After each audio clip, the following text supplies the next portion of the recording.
ఓఫో! ఏంటబ్బా ఈసారి కూడా పూరి పొంగలేదు, ఫ్లాట్ అయిపోయింది అని అనుకునే వాళ్ళందరికీ వీడియో చాలా యూజ్ అవుతుంది. అస్సలు స్కిప్ చేయకుండా చూడండి. సో, దీనికోసం గోధుమ పిండిలో సాల్ట్ వేసుకొని, కీ ఇంగ్రీడియంట్ వచ్చేసి 1 టేబుల్ స్పూన్ షుగర్, లూక్‌వార్మ్ వాటర్‌తో మంచి డోతో నీట్ చేసుకోండి. ఇలా నీట్ చేసిన దాన్ని 10 మినిట్స్ పక్కన పెట్టేసేయండి. ఆఫ్టర్ 10 మినిట్స్ మళ్ళీ మంచిగా నీట్ చేయండి.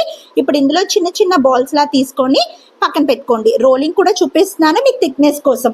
ఇప్పుడు దీన్ని ఇలాగ నీట్‌గా మరీ థిన్‌గా వద్దు, మరీ థిక్‌గా వద్దు. ఈ నేను చూపిస్తున్న థిక్‌నెస్‌లో రోల్ చేసి పక్కన పెట్టుకోండి. అన్ని పూరీలు ఒకేసారి చేసి పెట్టేసుకున్నాక ఆయిల్ హీట్‌గా ఉండాలి. ఆ హీట్లో ఉన్నప్పుడు ఒక్కొక్క పూరీలు డ్రాప్ చేసుకుంటూ ఆయిల్‌ని సెంటర్‌లోకి పుష్ చేయాలి. అప్పుడు మన పూరీలు పొంగుతాయి.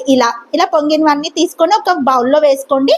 గుర్తుపెట్టుకోండి, లిడ్ అస్సలు క్లోజ్ చేయొద్దు. లిడ్ క్లోజ్ చేస్తే అన్ని అంటికిపోయి గట్టిగా అయిపోతాయి. ఇలా సర్వ్ చేసుకున్న వాటిని ఎల్లో కర్రీతో హాట్‌గా తినేసేయడమే. అంతే video. Drop a like, subscribe for more. చలో బాయ్.